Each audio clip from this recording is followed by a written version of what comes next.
The strike was part of a year of intense labor violence around the country. It seemed the nation was on the brink of class warfare.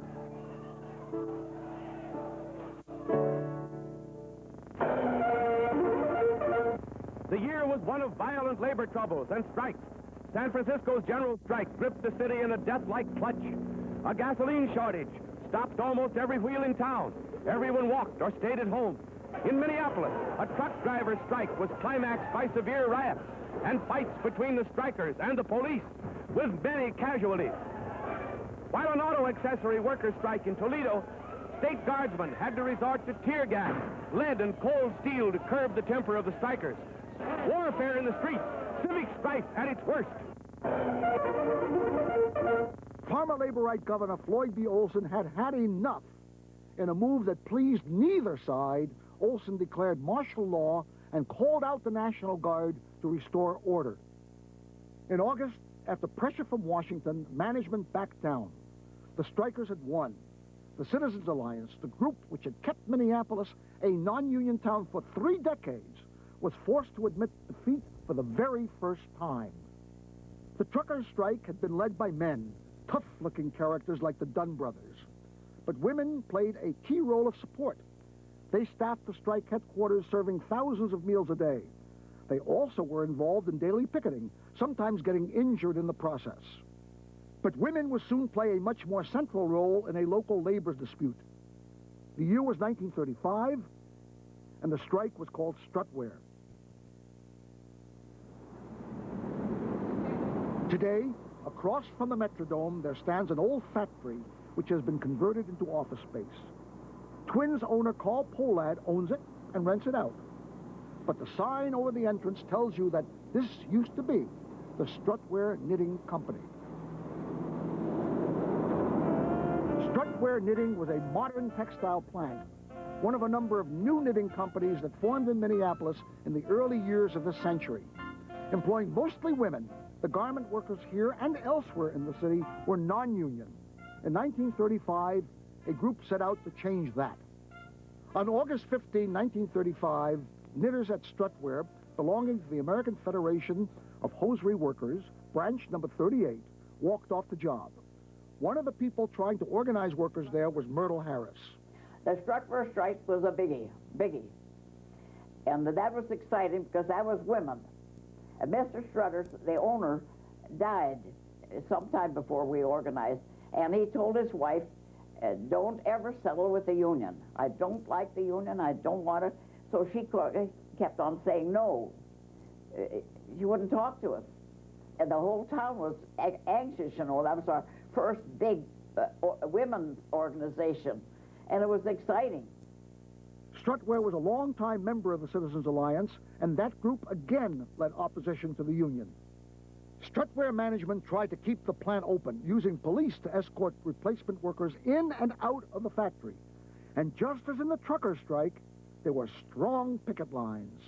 And our members were down there early in the morning, every morning, and we had one of the bosses, one of the foremen. He was going to take some of the girls in. And we circled around the door. You can't stand in front of a door, but we circled. And then when somebody come along and wanted to go in, we'd grab them by the arm, take them over to the car line and says, go home and stay there till this thing is settled, because we're going to have a union in here. Led by Citizens Alliance President George Belden, Strutware took its case to the people through newspaper ads as the company threatened to close the plant and move operations to the south. For the second time in just over a year, Governor Olson called on the National Guard to intervene in a Minneapolis labor dispute. And the city appeared once more on the edge of crisis. Minneapolis is at the crossroads. Strutware is the test. Which road is Minneapolis to take? The one that goes up or the one that goes down? The Minneapolis Journal. The company made plans to reopen the plant with replacement workers in early 1936. But then, in a sudden and surprising move, management retreated. The Strutware strike was settled. And shortly afterwards, the company and its workers signed a union agreement. The Teamsters and Strutware strikes did not mark the end of the Citizens Alliance, nor the end of strike violence in Minneapolis. There were many more labor struggles in the city during the 30s. Sometimes labor won, and sometimes management was the victor. But the tide had turned. The trucker strike proved labor could win against management in Minneapolis. The Strutware strike proved that the trucker strike wasn't a fluke.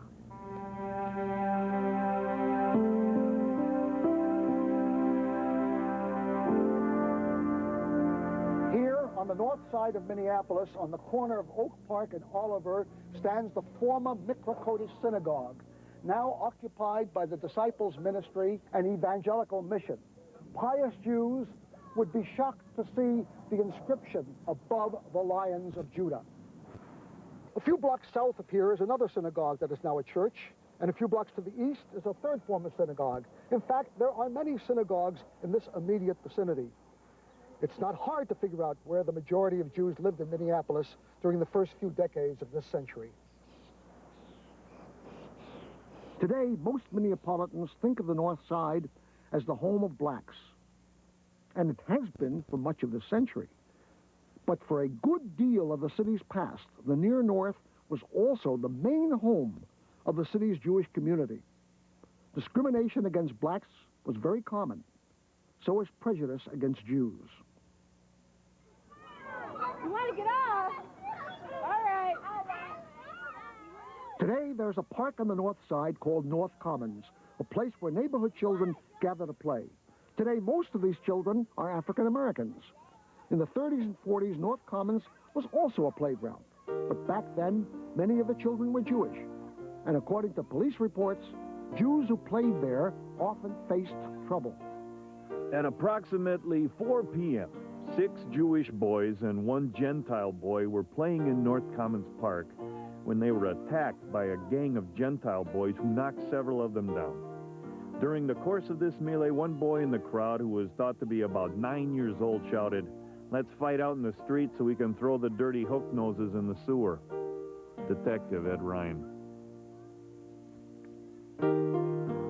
Fueled by economic pressures, Jews in Minneapolis faced strong anti-Jewish feeling during the Depression. It was certainly no secret to local Jews that discrimination was a big problem. But it took an article by a national journalist to get the town to take notice and finally do something about it. The journalist was Carrie McWilliams, who later worked for decades as the editor of the journal The Nation. In 1946, McWilliams wrote a scathing indictment of Minneapolis in a magazine called Common Ground. The article was titled Minneapolis, the Curious Twin, and it shattered the shiny post-war image of the Mill City. Minneapolis is the capital of anti-Semitism in the United States. In almost every walk of life, an iron curtain separates Jews from non-Jews. This was not the type of national publicity that the Chamber of Commerce was hoping for. The McWilliams article was reprinted in local newspapers and gained a good deal of attention. One of the people most disturbed by it was the city's newly elected mayor, an ambitious young man named Hubert Humphrey. 29-year-old Art Naftalin was Humphrey's top aide. Naftalin was Jewish, and he had experienced discrimination firsthand. I remember being turned down for housing on the grounds that the woman had explained as she came to the door. Well, she said, "You know, I'm Swedish," which is a justification at that time, you see, for not taking in as a roomer somebody whom she thought was probably, if not Swedish, if not Jewish, certainly not Swedish. The Jewish community of Minneapolis constitutes a depressed element in the population, and the powers that be obviously intend, if possible, to maintain this status. Carrie McWilliams.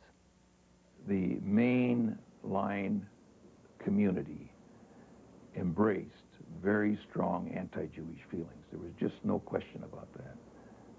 And it was reflected in the business life, it was reflected in the professional life, it was reflected right across the board. In his article, McWilliams seemed astonished by one facet of the discrimination he uncovered: the ban on Jews in all local service clubs. Even the Automobile Club in Minneapolis refuses to accept Jews as members. So far as I know, there is not another automobile club in America which pursues a similar policy. In 1946, the president of St. Paul's AAA Club was a Jew. Meanwhile, the Minneapolis branch was led by George Belden, the same person who led opposition to the Strutware strike. But times were changing. In 1947 and 1948, with the leadership of its new mayor, Minneapolis started making strides towards tolerance. Hubert Humphrey, with Art Naftalin helping him, created the Council on Human Relations, the predecessor of the city's Civil Rights Commission. Humphrey also pushed through a tough Fair Employment Practices Act and pioneering legislation to ban hate mail. All the work began to pay off. After Jewish leaders threatened pressure on the national AAA, Minneapolis Automobile Club officials announced in June of 1948 that the club would admit Jews as members. I say to them, we are 172 years late. Less than 1 month later, Hubert Humphrey would capture the nation's attention with his civil rights speech at the 1948 Democratic National Convention. The time has arrived in America for the Democratic Party to get out of the shadows of states' rights and to walk forthrightly into the bright sunshine of human rights. In the following decades, conditions began to improve for Jews in Minneapolis. In the fall of 1948, Hubert Humphrey was elected to the United States Senate and for 3 decades remained a passionate voice in the national civil rights movement. Meanwhile, in 1961, Art Naftalin was voted in as the city's first Jewish mayor. And he became the first Jew to belong to the prestigious Minneapolis Club. The club didn't have much choice. The city's mayor was always offered an honorary membership. Other Jews soon followed as club members. Many Jews would also become members of the Minneapolis AAA. By the 1970s, the local AAA closed its downtown clubhouse and moved into these headquarters in St. Louis Park, a suburb with one of the largest concentration of Jews in the state.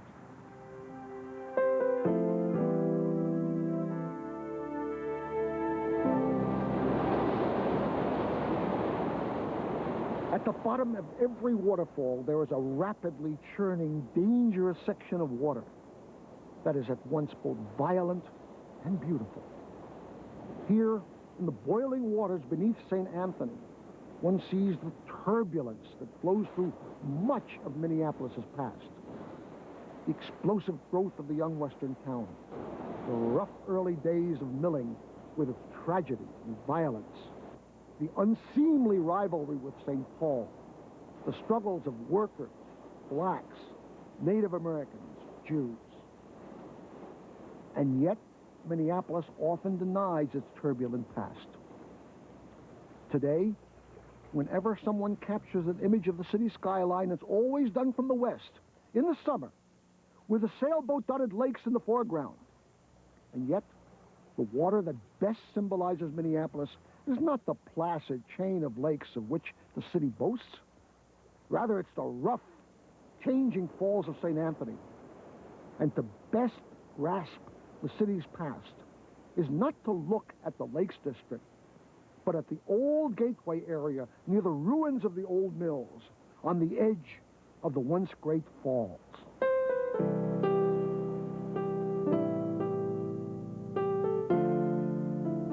As the city struggles to reclaim this powerful past, it might do well to remember what Floyd B. Olson once said about himself. Now and then, when I get smug or my spirits are low, I go down into the gateway and bum around. It brings me back on my feet and puts new fight in me.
Funding for the Minnesota Centuries Project was provided by the St. Paul Companies, Minnesota's oldest business corporation, in celebration of its 140th anniversary.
Late-term abortions are not uncommon, and sometimes there is a complication.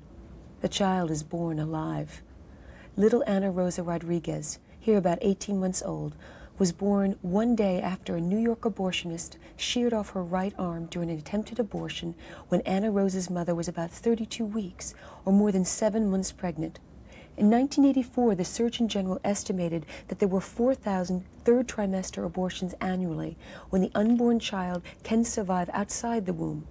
One can think of this as less than 1% of all abortions, or as 4,000 Ana Rosas who weren't lucky enough to be born alive. The Clinton plan would pay for late-term abortions on demand. Where is American opinion on these critical issues? I don't think abortion should be paid for by government money. It's not part of health care. Most Americans, 69%, oppose tax funding of abortions. An even greater percentage, 84%, oppose abortion even being allowed as a method of birth control. It seems to me that under the Clinton health plan that the government would be promoting abortion just like any other method of birth control. That seems really wrong to me. Abortion shouldn't be a part of any health care plan. After all, pregnancy isn't a disease. President Clinton has said that his plan includes a so-called conscience clause that would respect the views of those Americans who oppose abortion. Legal experts agree that this conscience clause merely permits an individual doctor or hospital to refuse to perform abortions. But every health insurer would be required to find someone to perform the abortions, and every American would be required to pay for them. Senator Bob Smith says that under the Clinton plan, literally every American would be forced by federal law to cooperate in the destruction of unborn children, even against their conscience. Every year, 1.6 million abortions are performed in this country. That's about $742 million for the abortion industry each year. If abortion is covered in a mandatory national health plan, both the number and the cost are sure to skyrocket. And who can place a dollar figure on the cost in human lives?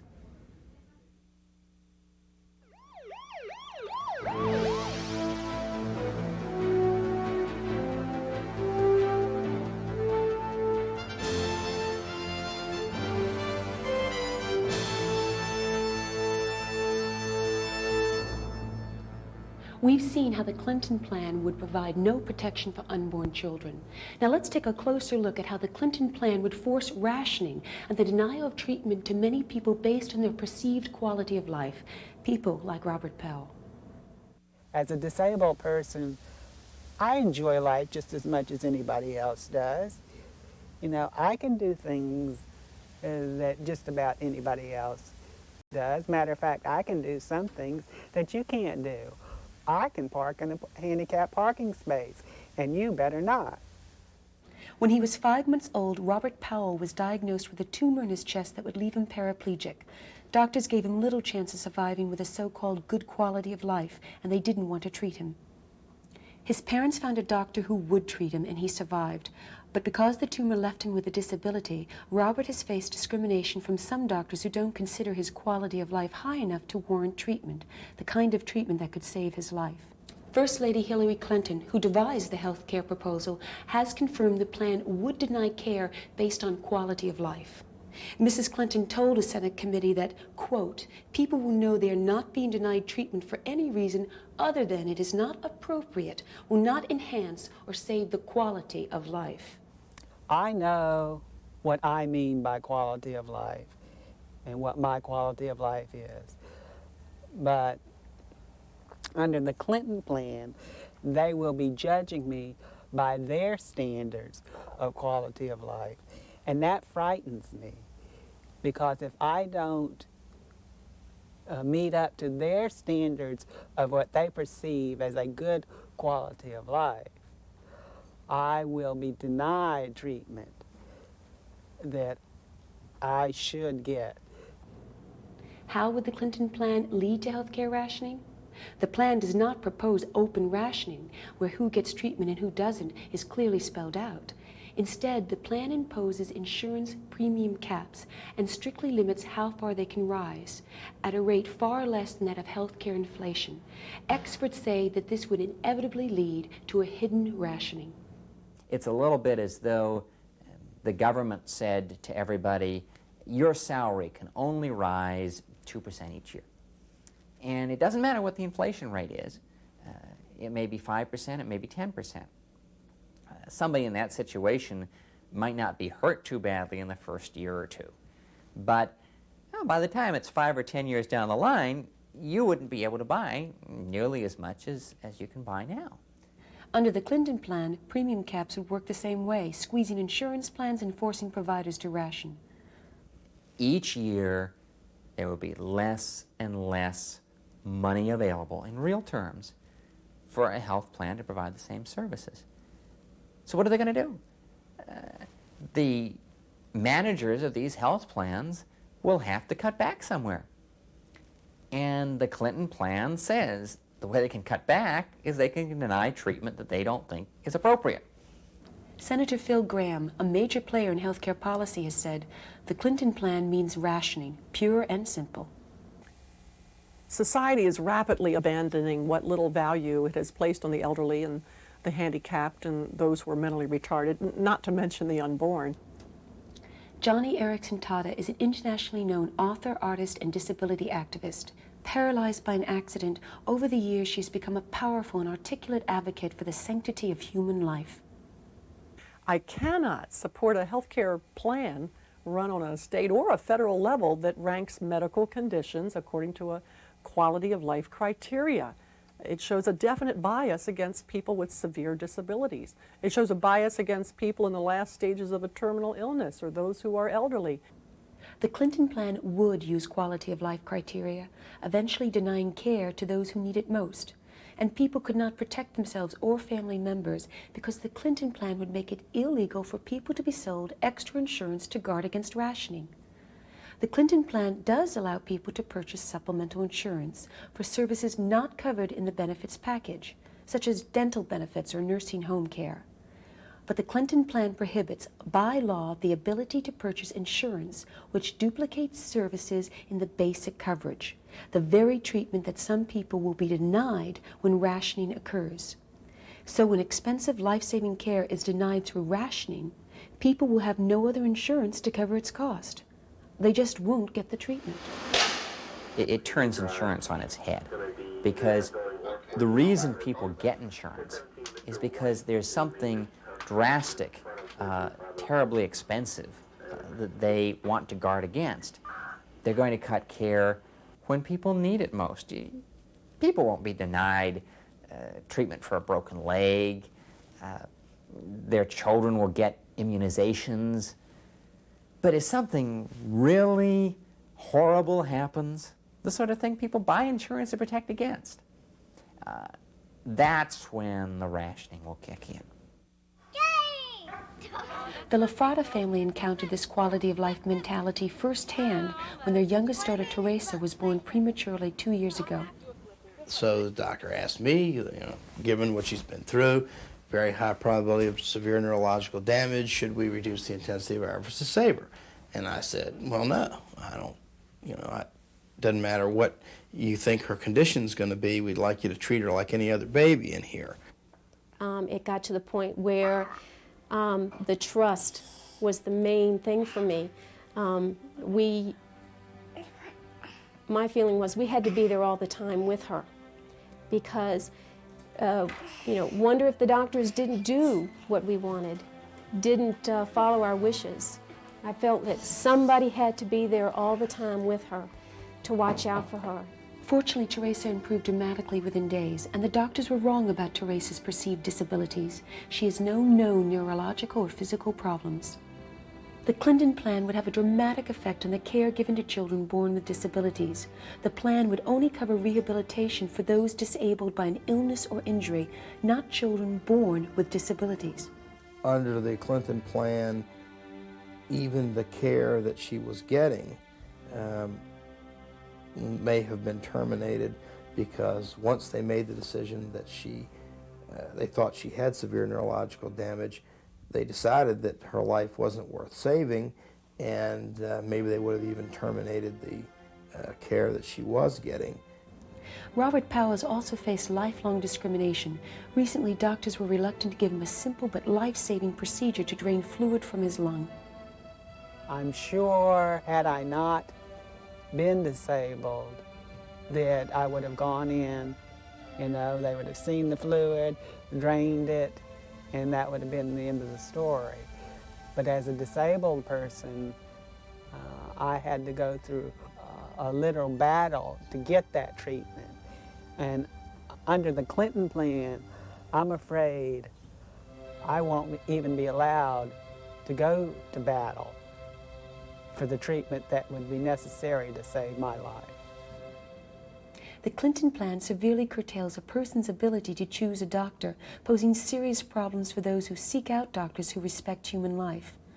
While the Clinton proposal theoretically allows choice in doctors, many healthcare economists say that the provision is economically not viable under the plan's premium caps and financial disincentives. The Clinton proposal would also drastically reduce the number of medical specialists allowed in any given field. The number would be cut almost in half. This would have two effects. First, fewer specialists would mean that people would be less able to obtain specialized diagnosis and care of complex medical problems. This would be a kind of rationing. Second, cutting-edge research and treatments would decline, since there would be fewer specialists who are the ones most qualified to conduct such research. How do the American people feel about the idea of rationing? Everybody knows that specialists are necessary to diagnose, to care for people with really serious medical problems. And you know, they're the ones who are doing the medical research, so cutting back on specialists will cut back on the number of new treatments. That's foolish.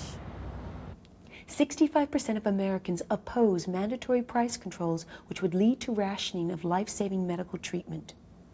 If they ration health care, and it definitely seems that the Clinton plan is going that way, I think they'll be targeting handicapped babies and older people. And it frightens me to think, who's next? Maybe us. I don't like the idea of government bureaucrats telling me how much coverage I'm allowed to get for my family. If my daughter were sick, I wouldn't want the government saying, you can't have that surgery. And a strong majority, 70% of Americans believe we should not cut costs by rationing life-saving medical treatment, even for people who have a poor, quote, quality of life. Well, it seems if I think my life is worth living, who is some doctor or some government bureaucrat to tell me whether or not my quality of life is good enough? Quality of life ethic has replaced sanctity of life as the measure of human dignity, and that's such a shame.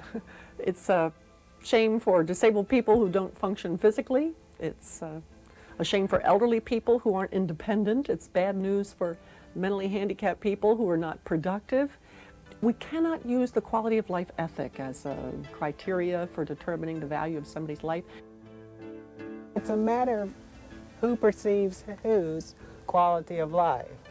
You ask one person their definition of quality of life, and they may give you one thing, and you ask a disabled person's opinion of quality of life, and you'll certainly get another point of view. So the Clinton health care plan is a little frightening to me. Our closer look at the Clinton plan reveals important facts about this far-reaching proposal. First, the Clinton plan requires every single American to participate in the killing of unborn children. The plan does this through mandatory government insurance premiums and other tax subsidies, which would fund abortion on demand. This would lead to a tremendous expansion of abortion. Second, and equally important, the Clinton proposal would compel health care rationing.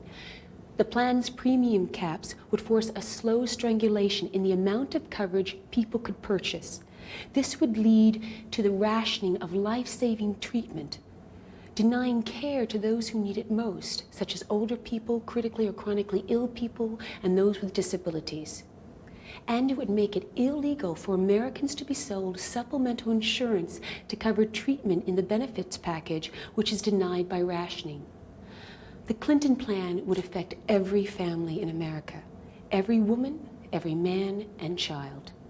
That's why it's worth a closer look.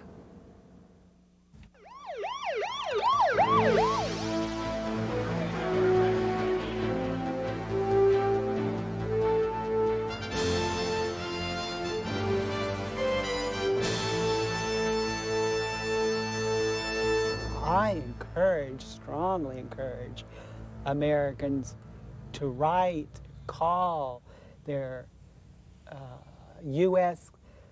Representatives and their 2 senators and explain their concern over this health care plan. Because if it's passed, it's going to be bad medicine for our society. It may deny treatment to people like me, people with disabilities. If every single pro-life American makes their voice heard on this issue, we have a chance to take abortion out of the National Health Care Plan and to stop the well-financed abortion lobby. But it's critical that every single pro-life American make their voice heard now. Every voice counts. If people really care about those who are most voiceless and vulnerable in our society, people with disabilities, older people, who may be members of their own families, then they need to speak out. They need to get the word out that the Clinton health plan means rationing and that rationing is unacceptable.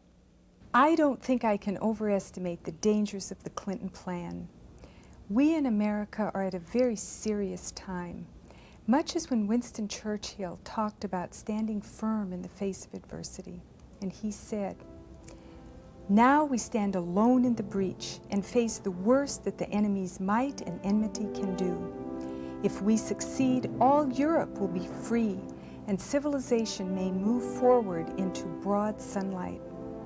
But if we fail, darkness will descend upon the continent, unbrightened even by a star of hope, made more perverse and perhaps more protracted by the misuse of modern science.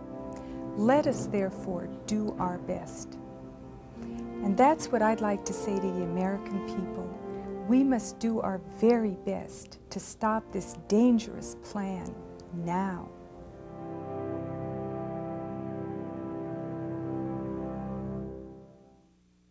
Call 1-800-LIFE-YES and send pre-written messages to your senators and U.S. representative telling them that you don't want to be forced to pay for abortion, and with a separate message that you oppose rationing of health care in the Clinton plan. For $9.25 billed to your phone bill, send a message to your 3 elected officials against either abortion coverage or rationing in a national health plan. Or for only $11.25, send 2 separate messages, one against abortion, the other against health care rationing. The hotline is available 7 days a week, 24 hours a day. Don't delay. Call today. 1-800-LIFE-YES.